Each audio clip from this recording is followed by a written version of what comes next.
ഒടുവിൽ അലീനയുടെ മുൻപിൽ റീത്ത അടിയറവ് പറയുന്നു. പ്രിയ പ്രേക്ഷകരെ, കൂട്ടുകാരെ, അങ്ങനെ മഴ തോരും മുമ്പിൽ അലീനയ്ക്ക് നമ്മുടെ റീത്തയുടെ എല്ലാ കാര്യങ്ങളും മനസ്സിലാവുകയാണ്. അതായത് റീത്തയാണ് തൻ്റെ പപ്പയുടെ 90% കാരണങ്ങൾക്കും കാരണക്കാരി എന്ന് തിരിച്ചറിയുന്ന ആ നിമിഷം എങ്ങനെയെങ്കിലും ആ സ്ത്രീയിൽ നിന്നും തൻ്റെ പപ്പയുടെ കുടുംബത്തെ തിരികെ നേടാൻ അലീന പരിശ്രമിക്കുകയാണ് എന്ന് കാണാനായിട്ട് സാധിക്കും പ്രേക്ഷകരെ, പ്രിയ കൂട്ടുകാരെ. അതിനായിട്ട് തൻ്റെ പേരിലേക്ക് സ്വത്തുക്കൾ മാറ്റിവെക്കാൻ പോവുകയാണ് എന്നുള്ള ഒരു നാടകം അലീന കളിക്കുകയാണ് എന്ന് കാണാൻ സാധിക്കും. ഈ റീത്ത എന്ന് പറയുന്ന സ്ത്രീക്ക് പണത്തിനോടും സ്വത്തിനോടും ഒരുപാട് ആർത്തിയുള്ളത് കൊണ്ട് തന്നെ അവർ അത് ചോദ്യം ചെയ്യാനായിട്ട് അലീനയുടെ മുൻപിലേക്ക് എത്തുകയാണ് പ്രേക്ഷകരെ. ഇതേ സമയം അലീനയാണെങ്കിൽ റീത്തയോട് പറയുകയാണ്, നിങ്ങൾ പറയുന്ന മാതിരിയൊന്നും ചെയ്യാനായിട്ട് കഴിയില്ല.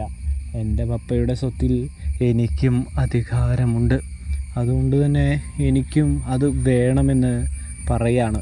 അങ്ങനെയല്ലെങ്കിൽ തൻ്റെ പപ്പയുടെ ഫാമിലിയെ തിരികെ ഇവിടെ കൊണ്ട് പപ്പയെ ഏൽപ്പിക്കണമെന്ന് റീത്തയോട് ആവശ്യപ്പെടുകയാണ്. ഇതേ സമയമാണെങ്കിൽ നമ്മുടെ റീത്തയാണെങ്കിൽ താനത് ചെയ്യാമെന്ന് പറയുന്നു. കൂടാതെ പപ്പയെ നാണം കെടുത്തിയതിൻ്റെ ശിക്ഷയായി പപ്പയോട് മാപ്പ് പറയണമെന്നും റീത്തയോട് ആവശ്യപ്പെടുകയാണ് അലീന. ഇതേ സമയമാണെങ്കിൽ രണ്ട് കാര്യവും റീത്ത ചെയ്യാമെന്ന് അലീനയ്ക്ക് വാക്ക് കൊടുക്കുകയാണ്. ഒടുവിൽ നമ്മുടെ സ്റ്റാലിക്ക് നഷ്ടപ്പെട്ട കുടുംബത്തെ കാര്യങ്ങൾ പറഞ്ഞുകൊണ്ട് സ്റ്റാലിൻ്റെ ബംഗ്ലാവിലേക്ക് എത്തിക്കുകയാണ് നമ്മുടെ റീത്ത എന്ന് കാണാം. തുടർന്ന് ചെയ്ത തെറ്റിനെല്ലാം സ്റ്റാലി, നിന്നോടും നിൻ്റെ കുടുംബത്തോടും ചെയ്ത തെറ്റിനെല്ലാം നീ എന്നോട് ക്ഷമിക്കണമെന്ന് പറഞ്ഞ് സ്റ്റാലിയോടും റീത്ത മാപ്പ് ചോദിക്കുന്നൊരു കാഴ്ച കാണാൻ സാധിക്കും. ഇതേ സമയമാണെങ്കിൽ നമ്മുടെ റീത്ത ഇങ്ങനെ പെട്ടെന്ന് പെരുമാറുന്നത് കണ്ട സ്റ്റാലി അത്ഭുതത്തോടെ നോക്കുമ്പോൾ തൊട്ടുപുറകിൽ അലീനയും വരുന്നു. മോളെ, ഇത് പോരേയെന്ന് അലീനയുടെ മുൻപിൽ നിന്നുകൊണ്ട് റീത്ത ചോദിക്കുന്നു. ഇതേ സമയം എന്താ അലീന ഇത്? റീത്ത ഇതുവരെയും ആരുടെ മുൻപിലും മുട്ടുമടക്കാത്ത ആളാണല്ലോ. ഇതെന്താ എൻ്റെ അടുത്ത് വന്ന് മാപ്പൊക്കെ പറയുന്നത്? എന്താണ് കാര്യം എന്ന് ചോദിക്കുന്നത് കാണാനായിട്ട് കഴിയൂട്ടോ. സമയമാണെങ്കിൽ പപ്പ താനൊരു നമ്പർ ഇറക്കി, ആ നമ്പറിൽ വീണതാണ് ഇവരെല്ലാവരും എന്ന് പറയുന്നത് കാണാൻ കഴിയും. പപ്പയുടെ പ്രശ്നത്തിന് കാരണം റീത്തയായിരുന്നില്ലേ? ആ റീത്തയെ വരച്ച വരയിൽ നിർത്താൻ എനിക്ക് ഒരവസരം കിട്ടിയെന്ന് അലീന പറഞ്ഞു വയ്ക്കുകയാണ്. ഇതേ സമയം മോളെ അത് എന്താണ് എന്ന് ചോദിക്കുമ്പോൾ ഞാൻ പറഞ്ഞു, എനിക്ക് സ്വത്തിലുള്ള അവകാശവും കാര്യങ്ങളൊക്കെ വേണമെന്ന്, അല്ലാത്ത പക്ഷം പപ്പയുടെ ഫാമിലി ഇവിടെ ഉണ്ടാകണമെന്ന്, കൂടാതെ പപ്പയോട് മാപ്പ് പറയണമെന്ന് ഞാൻ ആവശ്യപ്പെട്ടു. ഈ കണ്ടീഷനെല്ലാം അവർ ചെയ്തു എന്ന് പറയുന്നു.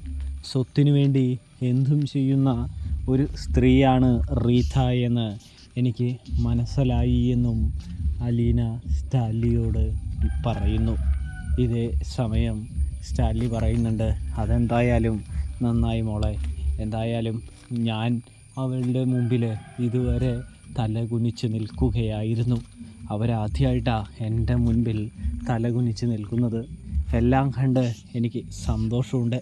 നിന്നെപ്പോലെ ഒരു മകളെ കിട്ടിയതിൽ ഈ പപ്പ ഒരുപാട് സന്തോഷിക്കുന്നുണ്ട് എന്ന് പറയുമ്പോൾ ഇനി പപ്പ ഞാൻ പറയുന്നത് കേൾക്കണം. അതായത് പപ്പയുടെ മദ്യപാനം എന്ന ശീലം നിർത്തണം, ഒഴിവാക്കണമെന്ന് പറയുന്നത് കാണാനായിട്ട് സാധിക്കുന്നുണ്ട്. ഇപ്പോൾ ഭാര്യയുണ്ട്, മക്കളുണ്ട്. അതായത് അതുകൊണ്ട് തന്നെ പപ്പയുടെ പഴയ രീതിയിലേക്ക് പോകണം. മദ്യം കഴിക്കേണ്ട എന്ന് പറയില്ല, വല്ലപ്പോഴൊക്കെ ഒരു തുള്ളി കുടിക്കുന്നത് കൊണ്ട് യാതൊരു തെറ്റുമില്ല. പക്ഷേ മദ്യം ഇങ്ങനെ കുടിക്കുന്നത് നിർത്തണമെന്ന് നമ്മുടെ അലീന സ്റ്റാലിനോട് പറയുമ്പോൾ സ്റ്റാലി അലീനയ്ക്ക് വാക്ക് കൊടുക്കുകയാണ്, മദ്യപാനം നിർത്താമെന്ന്. ഇതേ സമയം അലീനയ്ക്ക് സന്തോഷമാകുന്നുണ്ട്.